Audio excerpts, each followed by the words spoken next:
मैं कभी किसी को बताता नहीं भाई, बहुत गालियां सुनी, बहुत गालियां सुनी, ठीक है। मेरे पे उन्होंने भरोसा करा, मुझे एक चांस दिया। या तो इस स्टेज पे बहुत अच्छा करके आएगा या इस स्टेज पे गंद बचा के आएगा।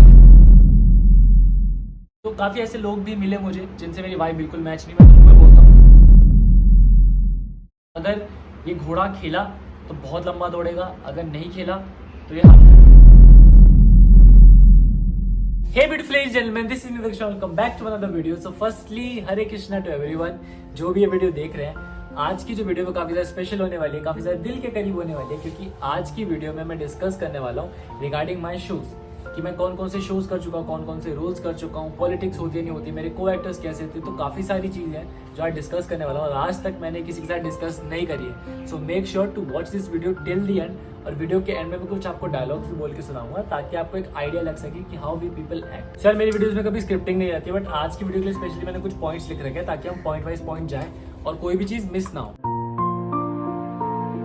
शोज पे आने से पहले अपना इंट्रोडक्शन दे दूं कि भाई मैं हूँ कौन, कहाँ से हूँ, कैसे हूँ। तो भाई मेरा नाम है दक्ष शर्मा, मैं दिल्ली से हूँ। मेरा बैकग्राउंड जो है पंजाब अमृतसर से पड़ता है, मैं पंजाबी हूँ। तो पहले यार जिसको ये नहीं पता कि हम प्रभु जी किसको कहते हैं और माता जी किसको कहते हैं, तो जो भी मेल्स होते हैं उनको प्रभु जी कहा जाता है और जो भी फीमेल्स होते हैं उनको माता जी कहा जाता है। इस्कॉन में स्पेशली अंकल आंटी नहीं बोलते, प्रभु जी और माता जी बोलते हैं। सो मैं अपने एक दोस्त के घर में बैठा हुआ था, तो वहाँ पे एक प्रभु जी आए। उन्होंने मुझे बोला कि अरे आप रोल करोगे? तो मैंने कहा कर लें। मैं कहा कौन सा रोल है? कह रहे जीवात्मा का रोल है। तो जिनको नहीं पता जीवात्मा क्या होता है, जीवात्मा बेसिकली जब हम मर जाते हैं तो जो आत्मा होती है जिनको यमराज जी लेने आते हैं, तो उसका ही रोल था। तो उसी में ही तड़पना वड़पना था। मैंने कहा कर लूंगा, क्योंकि मेरा ऐसा था कि मैं हर चीज़ में पार्टिसिपेट करता था, चाहे football, judo, taekwondo, martial arts, पता नहीं क्या क्या, तो सारी चीज़ में पार्टिसिपेट करता आ रहा था बचपन से। तो मैंने कह दिया हाँ मैं कर लूंगा। तो अगले दिन ऑडिशन वगैरह हुआ, तो काफ़ी सारी चीज़ें हुई। तो ऐसे है जो मेरी जर्नी जो है थोड़ी थोड़ी करके स्टार्ट होने लगी। तुम किसी भी जगह जाते हो ना, तो वहाँ पे ऐसा नहीं होगा कि तुम्हें 100 के 100 लोग ही प्यार करेंगे, सपोर्ट करेंगे, अच्छे से तुम्हें ट्रीट करेंगे। अगर तुम 100 लोगों से मिल रहे हो तो 90 ऐसे होंगे जो बहुत अच्छे होंगे, बट इक्का दुक्का उनमें से वैसे भी निकलते हैं जिनके साथ तुम्हारी वाइब मैच नहीं होती, यू नो। तो काफ़ी ऐसे लोग भी मिले मुझे जिनसे मेरी वाइब बिल्कुल मैच नहीं। मैं तो मुँह पे बोलता हूँ मेरी उनसे वाइब मैच नहीं। मुझे उनका बिहेवियर अच्छा नहीं लगा। मुझे वो थोड़े कहीं ना कहीं चंट टाइप लगे, पॉलिटिक्स खेलने वाले लगे। बट 90% ऐसे लोग भी थे जिनसे मेरा बहुत अटैचमेंट हुआ। उन्होंने मुझे गाइड करा कि दक्ष ऐसे नहीं, ऐसे अप्रोच फॉलो कर, इस तरीके से जा, इस तरीके से तेरे को दिखना है। तो काफ़ी ऐसे लोग भी थे जिन्होंने मुझे सपोर्ट करा, काफ़ी सीनियर लोग भी थे जिन्होंने मुझे सपोर्ट करा। कुछ लोग तो 15-15, 20-20 साल से काम कर रहे थे और उन्होंने मुझे बताया कि दक्ष इस तरीके से कर, दक्ष यहाँ तू गलती कर रहा है, दक्ष यहाँ तू सही कर रहा है। तो काफ़ी ऐसे लोग थे जिनसे मेरी अच्छी वाइब मैच हुई। 2-4 ऐसे लोग थे जिनके साथ मेरी वाइब बिल्कुल मैच नहीं हुई और उनका बिहेवियर टॉक्सिक लगा मेरे को, साफ बताओ तो। बट मैंने भी कुछ नहीं करा, क्योंकि मैं सिर्फ वहाँ सेवा करने जा रहा था, मैं किसी के साथ रिलेशन बनाने नहीं जा रहा था। तो मेरा मोटिव यही था, मेहनत कर, परफॉर्म कर, अपने रोल में अपना best they, prove your self. जो रोल तू कर रहा है तू उतना बेस्ट कर कि अगली बारी से वो तेरे अलावा किसी का नाम ना ले। तो देखो तुम्हें रियल रह के बताता हूँ, अपना बता रहा हूँ, बाकी को बता नहीं।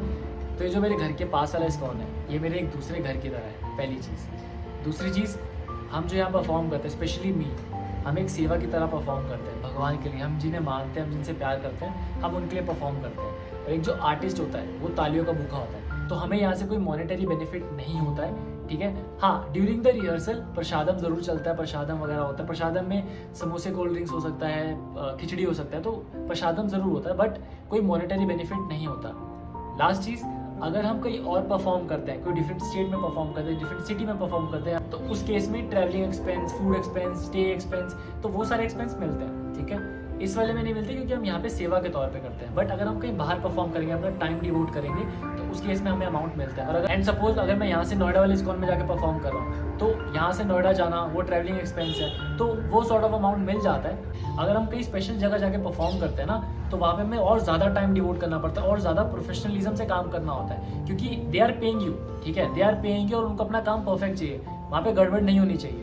तो अगर वो पे कर रहे हैं तो उनको वो श्योरिटी चाहिए कि हमसे गड़बड़ ना हो। यहाँ पे एज अ सेवा के तौर पे हम सीखते हैं, समझते हैं, हम गलतियाँ भी करते हैं, बट वहाँ गलती की गुंजाइश नहीं होती है।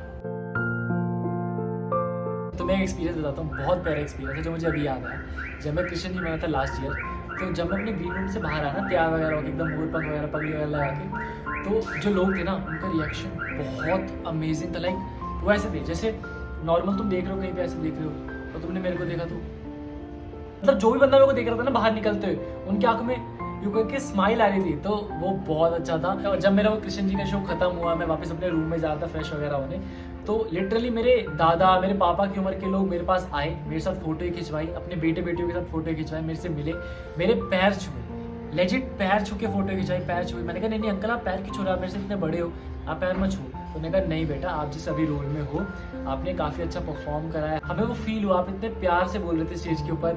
तो उन्होंने मेरे साथ फोटो खींचा। और इस चीज़ का जो एक्सपीरियंस होता है ना वो किसी भी आजकल हुक्का नशा वशा जो भी चल रहा है ना उन सबसे ऊपर होता है, बियॉन्ड एवरीथिंग होता है, बहुत प्यारा होता है। और अभी 1 साल पहले मैंने भी कृष्ण जी का रोल प्ले किया था, मेरे पास मेरी बांसुरी पड़ी है, तो मैं दिखाता हूँ। ये मेरी बांसुरी थी जो मैंने बनाई थी, ये देखो, ये देखो मेरा मोर का पंख, बहुत प्यारी बांसुरी मेरी है। तो मेरी बांसुरी थी जो मैंने अपने शो से 1 दिन पहले बनाई थी, अगले दिन मेरा शो था और लोगों को तो बांसुरी पकड़नी तक नहीं आती। मैंने बताया ना कि अगर तुम एक मेन रोल परफॉर्म कर रहे हो तो उसके साथ काफ़ी रिस्पॉन्सिबिलिटीज आती है। लोग पता कैसे पकड़ते हैं, तो जैसे बांसुरी है ना, जैसे बांसुरी है तो लोग ऐसे पकड़ते हैं, कुछ ऐसे पकड़ते हैं, किन्हीं को ऐसे कोई ऐसे पकड़ते हैं, कुछ ऐसे पकड़ते हैं। यार बाकी लोगों का पता नहीं, बट तुम्हें मैं बताया था कि भाई मैंने कैसे पकड़ी थी। It was like this.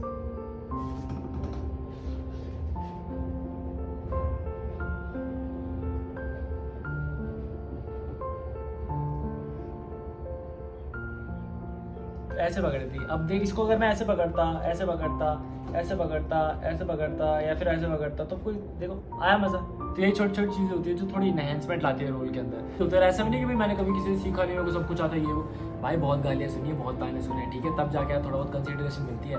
सच बता रहा हूँ, मैं कभी किसी को बताता नहीं, बहुत ताने सुने हैं, बहुत गालियाँ सुनी है और बहुत सीखा भी है लोगों से। ऐसा नहीं कि हमेशा गालियाँ सुनी है, गालियाँ भी सुनी है, ताने भी सुने और बहुत सीखा भी है, तब जाके मुझे थोड़ी बहुत कंसिडरेशन मिलती है और मैंने सीखा। अगर तुम्हें कोई बड़ी चीज़ अचीव करनी है, कोई तुम्हारा बड़ा गोल है, तो ऐसा नहीं कि तुम बिना मेहनत करे, बिना उस चीज़ को टाइम दिए वहाँ तक पहुँच जाओगे। वो तो तुम फिर रील्स पर ठुमके लगा लो। तो मैं एक और सीन बताता हूँ। जब मैं नया नया परफॉर्म कर रहा था ना, एक बड़ा रोल परफॉर्म कर रहा था, लक्ष्मण जी का रोल था। तो उसमें क्या हुआ था, जब मैं स्टेज पे था ना, तो मेरे को सुनने में आया था कि ना ऊपर वो जो टेक्नीशियन वगैरह नहीं होते जो लाइट्स वगैरह संभाल रहे होते हैं, उन्होंने बोला कि यार ये बंदा गंद करेगा, ठीक है। क्योंकि जब मैं नया नया आया था ना, मुझे किसी ने सपोर्ट नहीं किया था। गिनती के 2-4 लोग थे जो मुझे सपोर्ट कर रहे थे, जिन्होंने मुझे आगे प्रेफरेंस दी कि हाँ दक्ष पे सट्टा लगाना है। बेसिकली वो सट्टे वाली चीज़ थी, क्योंकि इस बंदे की पर्सनैलिटी मैच हो रही है बट इसको पहले का एक्सपीरियंस नहीं है। तो या तो इस स्टेज पे बहुत अच्छा करके आएगा या इस स्टेज पे गंद मचा के आएगा, साफ सीधी बात। तो फिर जब वो शो वगैरह हुआ, मैं लक्ष्मण जी का परफॉर्म करा, सब चीज़ें हुई, तो वो लोगों की बोलती बंद कर दी थी। वो लोग शॉक में थे कि यार एक्सपेक्टेड नहीं था कि मैं इतना अच्छा परफॉर्म कर दूंगा या फिर मैं कुछ गड़बड़ नहीं करूंगा। इनको थोड़ा शौक हो गया यार अच्छा कर गया। बाकी सही था, वो सब बहुत अच्छे थे, स्वीट थे। बट मैंने उनका डर क्लियर कर दिया कि यार अगर तुम दक्ष शर्मा पे ट्रस्ट कर रहे हो, I will never let you down. ये समस्त क्षत्रियो अपनी क्षत्रिय वस्त्रों तक ही सीमित रहते। क्या इस सृष्टि में ब्रह्मा ने ऐसा कोई क्षत्रियो का निर्माण नहीं किया जो मेरी पुत्री के योग्य हो? क्या ये सृष्टि क्षत्रियों से रिक्त हो गई है? धिक्कार है ऐसी क्षत्रियों पर। सावधान मिथिला नरेश, सावधान। आपका विचलित होना स्वाभाविक है, किंतु ऐसी अवस्था में भी आपको ये नहीं कहना चाहिए कि यह धरती अब क्षत्रियों से क्षीण हो गई है। यदि कोई रघुवंशी शिशु भी हो तो भी उसके समक्ष ऐसे वचन कहने का दुस्साहस कोई नहीं करता। और आपने तो मेरे भ्राता रघुकुल शिरोमणि श्री राम के समक्ष क्षत्रियों को धिक्कारा है। यदि मेरे भ्राता मुझे आज्ञा दे तो मैं संपूर्ण संसार को गेंद की भांति उछालकर उसे एक कच्चे घड़े की भांति तोड़ दूं। आकाश में कड़कती बिजली को अपने हाथों में थामकर उसे एक मूली की भांति तोड़ दूं। उस सुमेरु पर्वत को अपनी भुजाओं से मसलकर उसका चूर्ण बना दूं। तो ये धनुष, हाँ, यदि मेरे भ्राता मुझे आज्ञा दे तो मैं इस धनुष को उठाकर 100 योजन तक भागता चला जाऊं। और यदि मैं इस धनुष को उठाकर उसका चूर्ण न बना दूं तो मैं रघुवंशी लक्ष्मण धनुष बाण को कभी हाथ नहीं लगाऊंगा। मैं तो ये कहूंगा कि अभी आपने रघुवंशी लक्ष्मण वाले देखा ही कहां है। शांत लक्ष्मण, शांत। अगर आपको वीडियो पसंद आए तो वीडियो को लाइक जरूर करके जाना। आपका एक लाइक और एक सब्सक्राइब इधर बहुत मोटिवेशन देता है। और जो मैं भी कर रहा हूँ ब्लॉगिंग में और कोई ब्लॉगर नहीं कर रहा, इसी बात पे लाइक सब्सक्राइब ठोक के जाना। और मैं मिलता हूं तुमसे नेक्स्ट वीडियो में। Till then, Radhe Radhe.